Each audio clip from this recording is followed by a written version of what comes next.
So, you've seen the pictures of Montenegro, right? That stunning Bay of Kotor, the beautiful Budva Riviera. And every year, thousands of tourists flock there, drawn in by those exact postcard shots. But here's the secret. A lot of them make the same huge mistakes. They get crammed into shoulder-to-shoulder crowds, blow their money on the same old tourist traps, and totally miss the wild, untamed soul of the country that's waiting just over the next mountain. But that's not going to be you. Because in this video, I'm sharing the essential things you need to know to sidestep the classic blunders and experience the real, breathtaking Montenegro.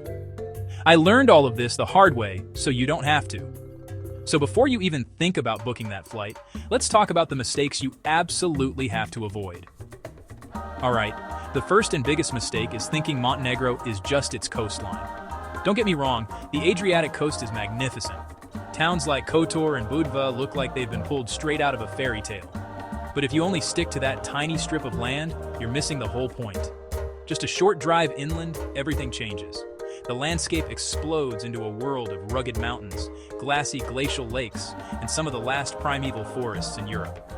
I'm talking about places like Durmitor National Park, a UNESCO World Heritage Site that feels like a different planet. You can hike around the incredible Black Lake, these two turquoise pools staring up at the sky, or go whitewater rafting through the Terra Canyon, which happens to be the deepest canyon in all of Europe. The air is cleaner, the views are insane, and the crowds, they're gone. And then there's Biogradska Gora National Park, home to a ridiculously serene lake and one of the few remaining virgin forests on the continent. Walking through those ancient woods feels primal, like you've stepped back in time. The difference between the sun-baked, buzzing coast and the cool, silent mountains is just staggering.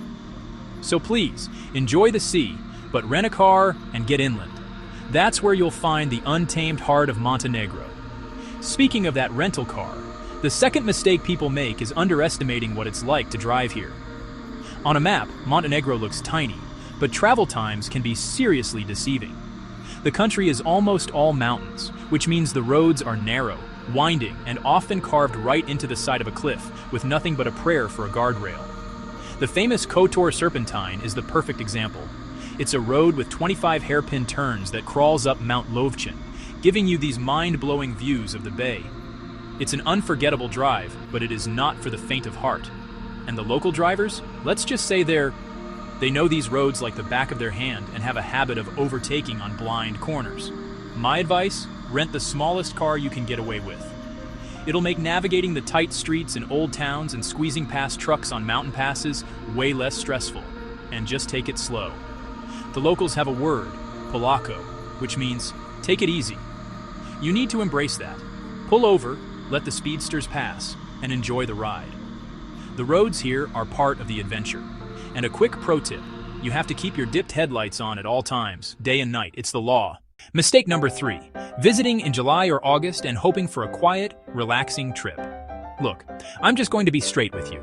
If you come during these months, you'll be sharing the coast with what feels like the entire continent of Europe. The beaches in Budva and the streets of Kotor's old town get so congested it's hard to move. Prices for everything shoot up, and the traffic can be stuck for hours. Unless you love that chaotic party-all-night vibe, you are so much better off visiting in the shoulder seasons. Spring, April to May, and autumn, September to October, are the golden months. The weather is perfect, warm enough for a swim, but cool enough for a hike. The crowds are gone, the prices drop, and the whole country just breathes a sigh of relief. You'll be able to wander through the streets of Piraeus without elbowing your way through a tour group, find a spot on the beach without a fight, and actually experience Montenegrin hospitality when the locals aren't completely overwhelmed. Trust me on this one. Swapping the sweaty crowds of August for the warm tranquility of September will completely change your trip for the better. By the way, if you're finding these tips helpful and are already picturing yourself in those mountains, do me a quick favor and hit that like button. It really helps me out and lets me know you want more guides like this. So many people come for the beaches, get a tan, and leave, completely missing the soul of the country. That's mistake number 4, ignoring Montenegro's deep, fascinating culture. This is a land shaped by Venetians, Ottomans, and its own fierce, independent spirit. Don't just stroll through Kotor's old town, climb the 350 steps up the fortress walls. The view from the top is something that will stick with you forever. From the beautiful Baroque town of Piraeus Take a little boat out to the man-made island of Our Lady of the Rocks and hear the incredible story behind its 17th century church and art. Head inland to the old royal capital, Cetinje. It's a quiet, unassuming town, but it's the historical and spiritual heart of the nation, full of monasteries and former palaces that are now incredible museums. And for something truly jaw-dropping, you have to make the pilgrimage to the Ostrog Monastery. This 17th century monastery is built straight into a vertical cliff face and is a sacred site for people of all faiths who come to see the relics of St. Basil. These aren't just places for your Instagram feed, they're windows into what makes Montenegro tick. Because Montenegro looks so small, a classic mistake is trying to cram way too much in. People think they can just set up a home base and see everything on day trips. But remember those winding mountain roads? A 50-kilometer drive can easily take an hour and a half. A bad plan will just leave you exhausted and seeing the country through your car window. The best way to see it all is a loop. Here's a great one-week game plan. Start with 2 days in the Bay of Kotor, exploring the old town and the stunning village of Perast. Then, drive down the coast to the Budva Riviera for a day to see the iconic Sveti Stefan. From there, head inland to Biogradska National Park for a day of boating and birdwatching. After that, give yourself at least 2 days up north. Base yourself in Jablonjak to explore Durmitor National Park and the Terra Canyon. On your way back to the airport, you can visit the Ostrog Monastery and drive through Lovćen National Park for one last epic view. This route lets you see how incredibly diverse Montenegro is without constantly backtracking. And finally, the little mistake that can cause the biggest headaches, ignoring the practical stuff. First, cash. While you can use credit cards in hotels and bigger restaurants, cash is still king everywhere else, especially in rural areas and local markets. Always have some euros on you. Tipping isn't required, but it's always appreciated. Just rounding up the bill or leaving about 10% for good service is perfect. Second, and this is important, tourist registration. By law, you have to register with the local tourist office within 24 hours of arriving. If you're in a hotel, they handle it for you. But if you're in an Airbnb or private apartment, it's on you. I know, it sounds like a pain. But all you do is pay a small tourist tax, usually about $1 a day, at a post office, and then take the receipt to a tourist info office.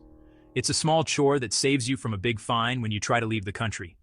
Montenegro is a country of stunning contrasts, where the sparkling Adriatic Sea meets jagged sky-high peaks and ancient walled cities lead to deep, wild canyons. It's a place that really rewards the curious traveler, the one who's willing to look past the crowded beaches and drive into the unknown. By avoiding these common mistakes, by heading for the mountains, respecting the roads, traveling in the off-season, soaking up the culture, and planning a smart route, you won't just Montenegro, you'll truly it. You'll find that hidden beach, taste that homemade wine at a family vineyard, and stand on a mountaintop with nothing but the sound of the wind for company. That is the real Montenegro, and it's out there waiting for you. Have you been to Montenegro? What are your top tips, or what's the biggest mistake you've seen people make? Share your thoughts in the comments below. I read every single one, and your advice could help someone else plan an amazing trip. And don't forget to subscribe for more travel guides that take you off the beaten path. Thanks for watching.